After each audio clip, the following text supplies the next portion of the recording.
What's good, everybody? Welcome to Life on Beagle Road. Thought maybe I would give you some updates as to what's been going on around here.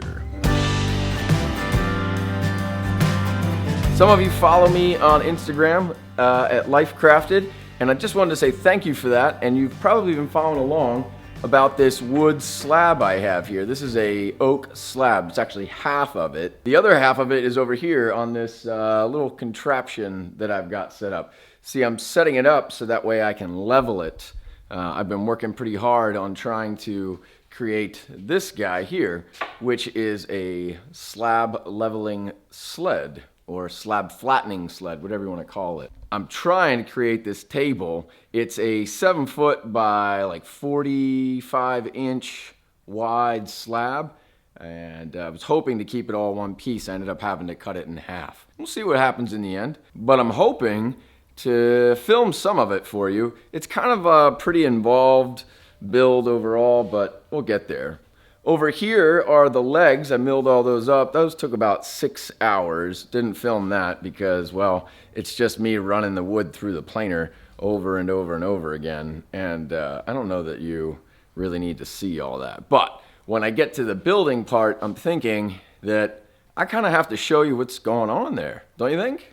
Yeah. If you've never seen this done and you're kind of wondering what exactly happens, so what I do is I take this router, I'll put it in the leveling sled, and then I just move the router back and forth over top of the board, and it trims off all the high spots, making it nice and flat. Does anyone else have a wife who constantly eats up the data on their cell phone? I do.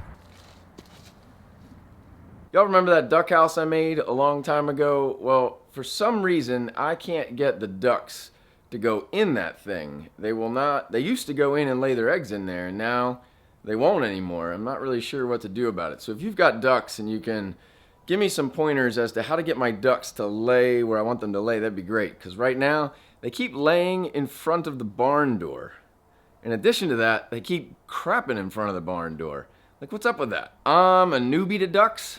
If you remember, I didn't actually want ducks, but I'm glad we have them. I'm not going to complain. Love them.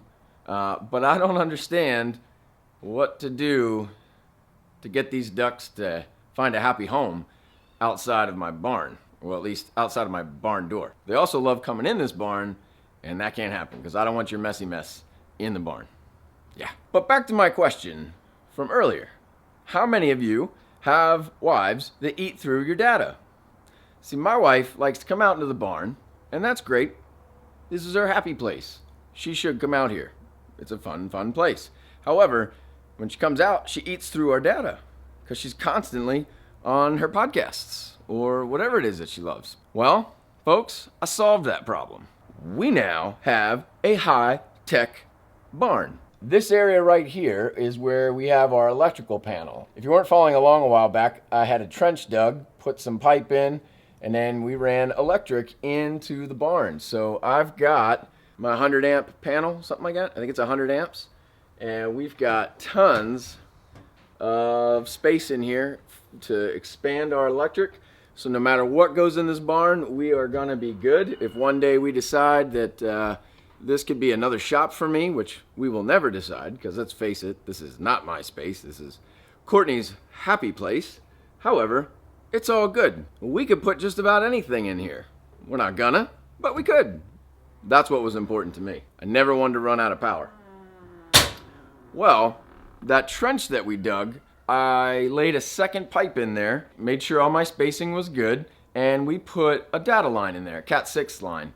And that Cat 6 runs into the barn, comes out right there, and then I put a router in here that operates on its own signal, so Courtney can be in here feeling good and getting some internet. The internet. And the good news is, I don't have to worry about her eating up the data, except for when she's in the car or out with the alpacas.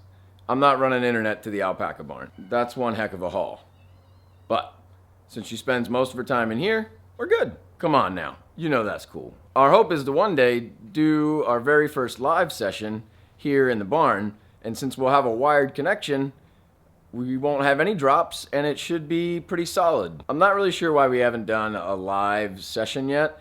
I think mainly we're more interesting with an edit. Who doesn't look better with an edit? However, it is something that we want to do. It's something that we're planning, and hopefully something that we get to sooner than later, because I'm pretty sure a lot of you would enjoy that. I mean, if you would, let us know below. I'm not sure if I showed you this yet, but this is actually a cabinet that my son made. I helped him, obviously, but he did about 90% of the building, and I felt really proud of him.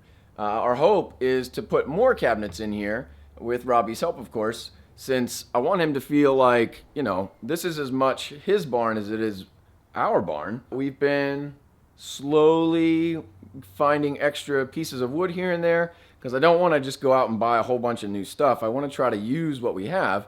But yeah, he made that, and we're going to try and put some more all along these walls, so that way Courtney has tons of cabinet space and this doesn't exist. Courtney's fine with the clutter. I am not fine with clutter. I hate clutter, actually. So we need to get rid of that.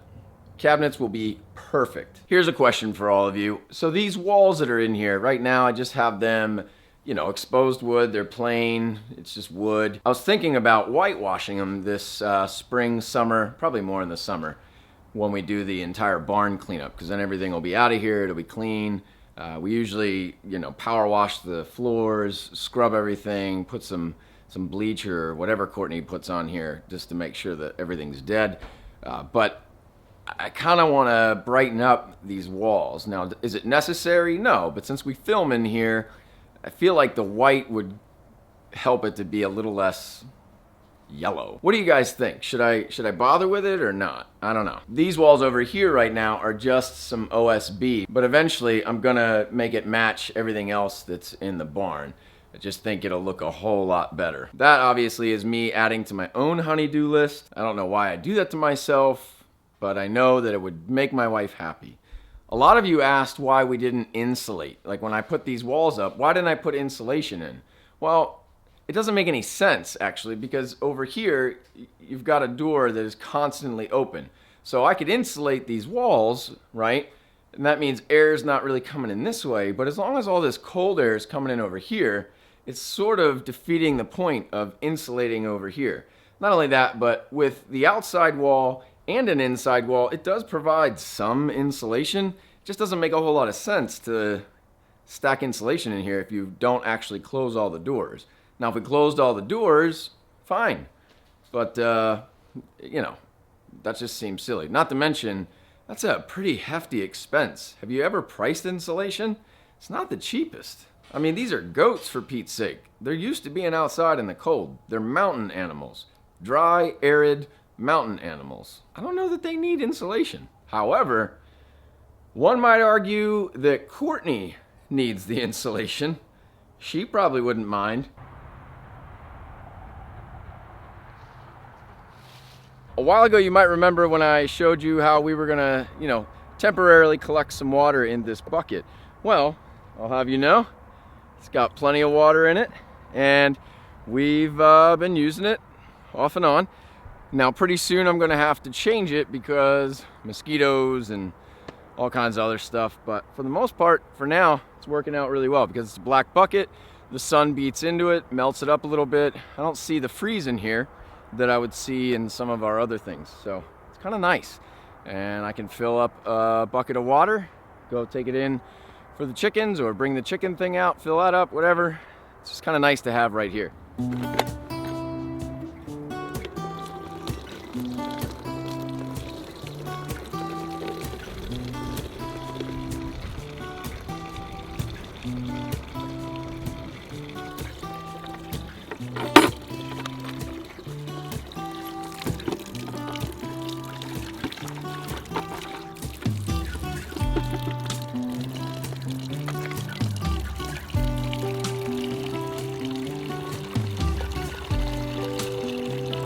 You guys need some water in there, huh? You just want out of this cage, don't you? Well, I gotta give you water first, so don't bum rush me when I open this door. Got it?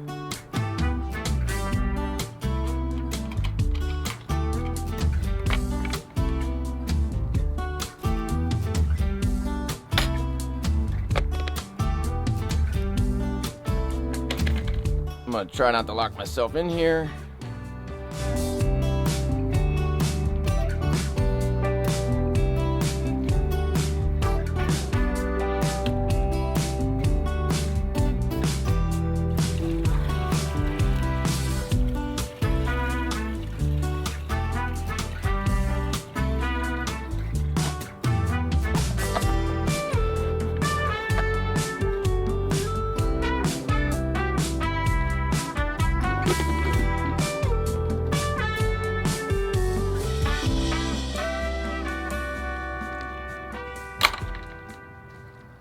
I've got great news. I didn't lock myself in the chicken coop. I mean the chicken run. Perfect. Oh, I forgot to mention probably the most important thing of all for this week.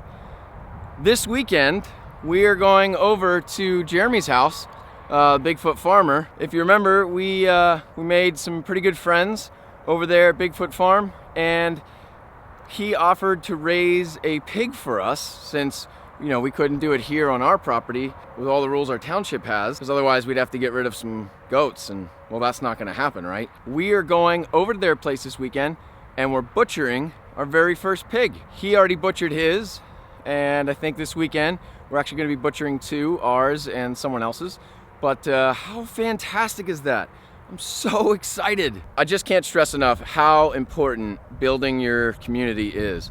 Community for us has been just absolutely fantastic. Between meeting goat people, meeting people who are into what we do, and helping us to raise our pig and butcher it. Jeremy came over this past fall and helped us to figure out how to butcher our first batch of meat birds. So now we can do it on our own. It's just, it's so awesome to have that. The other thing I want to talk to you about, folks, many of you have asked, where are the videos?